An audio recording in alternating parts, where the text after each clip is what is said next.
Nashik road police station गुन्हे शोध पथकाच्या वतीने शहरात नायलॉन मांजाची विक्री करणाऱ्या इसमास अटक करण्यात आली आहे। 3 डिसेंबर 2024 महाराष्ट्र पोलीस अधिनियम 1951 अन्वये मनाई आदेश पारित करून त्यावर कठोर कारवाई करण्याबाबत नाशिक शहर पोलीस आयुक्तांनी आदेशित केले होते।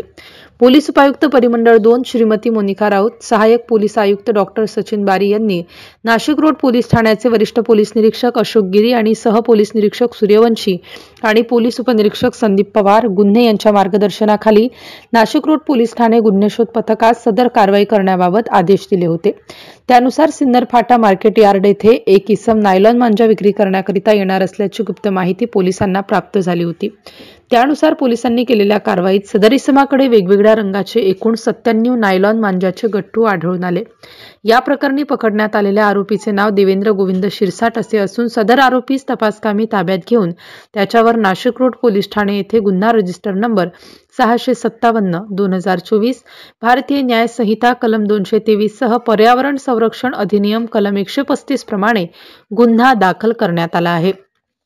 MCN न्यूज मराठी करिता मुक्ताराम बागुल, नांदगाव।